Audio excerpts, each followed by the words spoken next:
तो समझिए, देखिए इसके पहले जो हम लिखवाए थे स्कूल का अटेंडेंस बनाने के लिए लिखवाए थे, प्रोजेक्ट नंबर जो 4 था स्कूल के लिए था, ये जो है कंपनी के लिए है। कंपनी में देखिए ये तो जानते हैं कंपनी का नाम है, यहाँ पे कुछ भी आप डाल सकते हैं कंपनी नेम।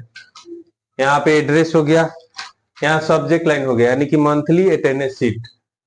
कंपनी में 2 टाइप का अटेंडेंस बनता है, एक मंथली अटेंडेंस बनता है, एक डेली अटेंडेंस बनता है। तो हम डेली अटेंडेंस इसके बाद वाले प्रोजेक्ट में डाल देंगे।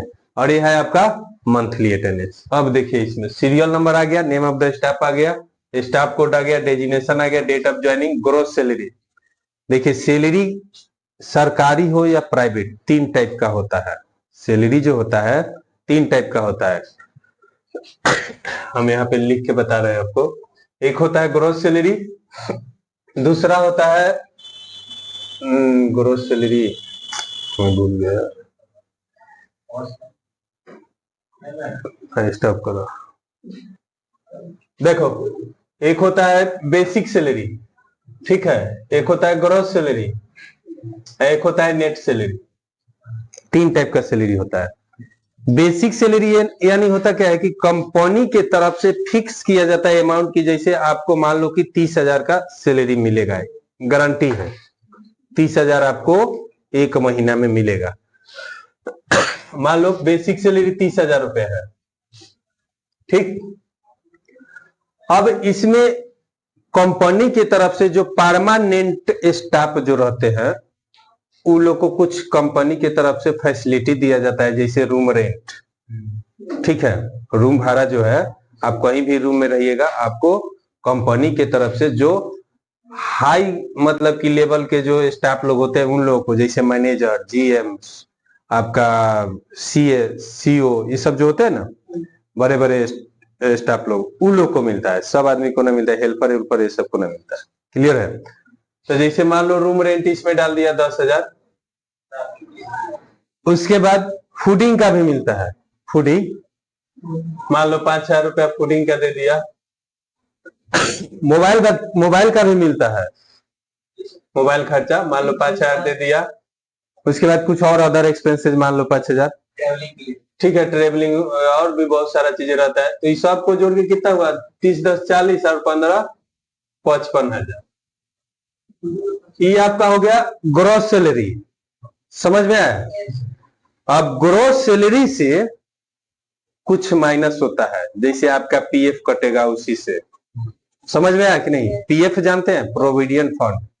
जैसे आदमी जब रिटायर करता है, जब आप जॉब कर रहे हैं प्राइवेट या सरकारी, तो आपको रिटायरमेंट पैसा मिलता है ना। जब रिटायर करता है तो 10 लाख, 15 लाख, 5 लाख, जितना जिसका करता है, तो क्या करता है कंपनी की, आप ही के सैलरिया में से कुछ परसेंट काटता है, और काट के कंपनी पीएफ का एक अलग ऑफिस होता है उसमें जमा करता है, और उसका इंटरेस्ट मिला करके जैसे 10 लाख, 15 लाख जितना भी हुआ, जब रिटायर कीजिएगा आपका पैसा मिल जाता है। आ समझ में। तो वो पीएफ वाला कटेगा। और मान लो 55,000 में से हमारा 2750 जो हम लिखे हैं पीएफ का कट गया, ठीक है। उसके बाद एक ईएसआईसी होता है, हॉस्पिटल। ईएसआईसी एक हॉस्पिटल होता है, जैसे जहां पे इंडस्ट्रियल एरिया रहता है, यानी कि जहां पे ज्यादा कंपनी का जनसंख्या होता है, वहां पे एक ईएसआईसी हॉस्पिटल होता है। जैसे आप किसी भी कंपनी में ज्वाइन करते हैं तो कंपनी बोलता है कि आप एक अपना डॉक्यूमेंट लीजिए, फोटो लीजिए, और एक वो अपना लेटर कंपनी के तरफ से लिख के दे देगा, एप्लीकेशन, और जाइए ईएसआईसी हॉस्पिटल में पहले ईएसआईसी कार्ड बना के आइए। समझ में आया। वहां पे जाइएगा, ईएसआईसी हॉस्पिटल में आपका फोटो खींचता है, फोटो खींचने के बाद एक आपको आई कार्ड बना के दे देता है, जिसको ईएसआईसी आई कार्ड बोला जाता है। उसके बाद आप कंपनी में आ जाइए। उसमें क्या होता है कि कभी भी आपका अगर तबीयत खराब होता है तो आप उसमें जाके फ्री में इलाज करवा सकते हैं। उसमें 3-4 फैमिली का नाम भी दिया जाता है कि अगर मान लो अगर फैमिली के साथ आप रह रहे हैं दिल्ली में, तो आप अपने फैमिली को भी लेकर जा सकते हैं। तो उसमें क्या होता है कि हर एक सैलरी से एक फिक्स अमाउंट होता है कि हर एक मंथ में आपका सैलरी से उसका जैसे 400, 500 जितना मतलब गवर्नमेंट का जो रहता है रूल नियम के हिसाब से उतना आपका कट जाएगा। वो आपको पैसा रिटर्न नहीं मिलेगा, वो कट जाएगा। आप हॉस्पिटल, ईएसआईसी हॉस्पिटल में आप दिखाएं या ना दिखाएं, आपका पैसा कटना तय है। आज समझ में कि नहीं? उसके बाद ये तो समझ गए ईएसआईसी। तो ये सब जो माइनस करके जो आएगा ना, जैसे 450, उसके बाद में ऑब्सेंट किया, मान लो महीना में 4 दिन ऑब्सेंट कर दिया, एक दिन का सैलरी 1500 है चाहे 1600 है, अगर 4 दिन ऑब्सेंट करेगा तो कितना होगा? 6400। वो भी इसमें से माइनस होगा, -6400। आज जितना आएगा वो नेट सैलरी कहलाएगा। समझ में आया? 50,000 में से सब माइनस होगा, वही जो आएगा वो नेट सैलरी होगा, वही आपको हाथ में मिलेगा। क्लियर है? अब आगे देखिए। अब 1 से 30 तारीख तक ठीक इसके बगल में ईएसआईसी के बगल में लिखिएगा 30 तारीख तक। अब इसमें पहले नीचे वाला समझ लीजिए, उसके बाद ही समझ लीजिएगा अपने आप। पी से तो प्रेजेंट है, एब्सेंट है, संडे है, हॉलीडेज है। अब भाई CLSL PL क्या है ये समझिए। सरकारी हो या प्राइवेट, CLSL का नाम आप लोग सुने होंगे। CL यानी कि कैजुअल लीव। ये हम प्राइवेट लिमिटेड कंपनी की बात बता रहे हैं। कैजुअल लीव, कैजुअल लीव यानी कि इमरजेंसी छुट्टी।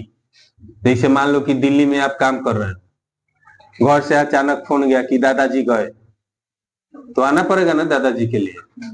तो उसमें क्या होता है कि एक एप्लीकेशन लिख के दे दिया जाता है HR डिपार्टमेंट को कि भाई हमारे दादाजी चले गए, हमें जाना जरूरी है। तो उस टाइम आपको इमरजेंसी छुट्टी के तौर पे 7 दिन का छुट्टी दिया जाता है कि भाई आप 7 दिन के लिए घर जा सकते हैं, जिसका पैसा आपको मिल जाएगा, कटेगा नहीं। लेकिन 7 दिन से अधिक रहते हैं तो फिर आपका अब्सेंटी चालू हो जाता है। मान लो 8 दिन आ गए तो 1 दिन का पैसा आपका कट जाएगा। समझ में आया? तो इसके बाद सिक लीव यानी कि तबियत बीमार होने पे छुट्टी। इसमें भी कंपनी 7 दिन का छुट्टी देता है कि अगर आप काम कर रहे हैं, अचानक आपका तबीयत खराब हो गया, गए किसी हॉस्पिटल में इलाज करवाने, दिखवाने, डॉक्टर बोला कि भाई आपको 4 दिन का बेड रेस्ट चाहिए, 4 दिन का बेड रेस्ट चाहिए, तो डॉक्टर से उसी टाइम एक मेडिकल सर्टिफिकेट बनवा लीजिए, मतलब उससे लिखवा करके सिग्नेचर मोहर करवा लीजिए और वो ऑफिस में जमा कर दीजिए कि भाई 4 दिन का बेड रेस्ट मतलब कि हमें चाहिए, ये मेडिकल सर्टिफिकेट है।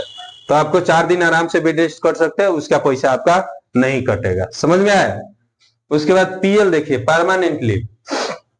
इसमें क्या होता है कंपनी की तरफ से कि अगर आप कंटिन्यू 11 महीना वर्क किए, 11 महीना, तो आप 12वां महीना में आप 1 महीना के लिए अपने घर पे जाके रह सकते हैं, जिसका कंपनी पैसा आपको दे देती है।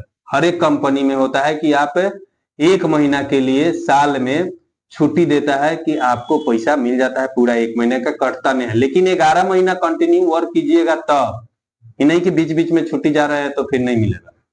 बात समझ में? कंपनी का रूल होता है, मतलब उसके देखिए कंपनी में 2 टाइप का स्टाफ होता है, एक कैजुअल स्टाफ, एक परमानेंट स्टाफ।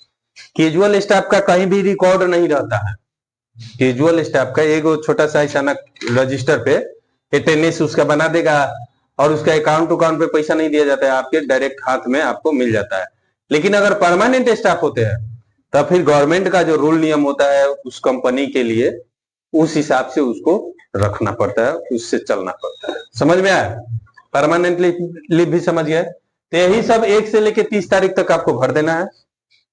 क्लियर है? उसके बाद में आ गया percentage, working days, absent days, weekly off holidays, ये सब हम खाली छोड़ दिए, इसलिए कि आप लोगों को इसमें लगाना पड़ेगा फॉर्मूला। काउंट इफ वाला याद होगा आप लोग को, स्कूल वाला अटेंडेंस शीट बनाए थे, उसमें हम काउंट इफ वाला फॉर्मूला बताए थे। तो परसेंटेज में क्या भरना है?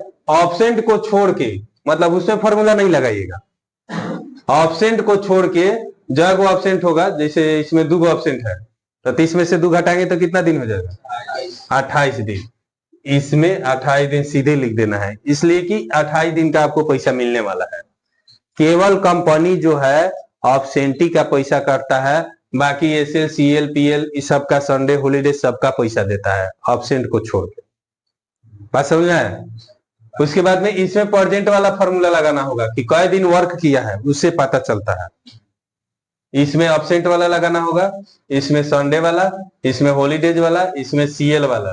इसमें एसएल, इसमें पीएल। पीएल अगर नहीं है एक भी तो जीरो हो जाएगा, इसलिए कि छुट्टी में जाएगा तो 30 दिन के लिए जाएगा, पूरा 30 दिन पीएल पीएल लिखाएगा उसके लिए। अब नेट सैलरी का बारी आया। मैंने तो आप लोग को बता दिया कि भाई नेट सैलरी कैसे निकलेगा। इसमें बेसिक सैलरी का हम नहीं दिए हैं, एक और प्रोजेक्ट देंगे सैलरी स्लिप बनाने के लिए। उसमें आपका ओवर टाइम वगैरह का सारा गिनती किया जाता है कि कितना दिन ओवर टाइम किया है, ओवर टाइम का कितना पैसा होगा, उसका जितना दिन वर्क किया है उसका पैसा कितना होगा, सब उसमें निकालने वाला है। उसमें बेसिक सैलरी नेट सैलरी फिर मिलेगा, मतलब कि दूसरा प्रोजेक्ट में। अब इसमें देखिए नेट सैलरी कैसे निकालेगा। मान लीजिए 50,000 उसका सैलरी है, ठीक है, 2 दिन अब्सेंट किया है तो कैसे निकालेगा 2 दिन का है? तो 1 दिन का कैसे निकालिएगा? 50,000 में 30 से भाग दे दीजिएगा, 1 दिन का सैलरी निकल जाएगा। मान लो 1666 रुपए आता है इसका, चाहे 1667 आएगा, ठीक है। अब 1667 में 2 से गुना कर दीजिएगा, जैसे 14 6 दूनी 12 13 13 2 1 3, ठीक है। उसके बाद में ये दोनों को जोड़िएगा, इसमें 2750 प्लस 450, उसके बाद जोड़ के जितना आएगा ग्रोस सैलरी से घटा दीजिएगा 50,000 में से, ये तीनों को अरे घटाना है, 50,000 में से इसको घटाना है, और घटाने के बाद जितना आएगा वो नेट सैलरी में लिखा जाएगा, है समझ में। उसके बाद ट्रांसफर ऑन अकाउंट, यहाँ पे अकाउंट नंबर डाल देना होगा, कुछ भी, जैसे कि आजकल जो सैलरी मिलता है कंपनी के अंदर परमानेंट स्टाफ को, उस सबको अकाउंट पे दिया जाता है, हाथ में कैश नहीं दिया जाता है, सबके अकाउंट पे 1 तारीख या 2 तारीख को ट्रांसफर कर दिया जाता है। क्लियर है? चलिए तो बस हो गया।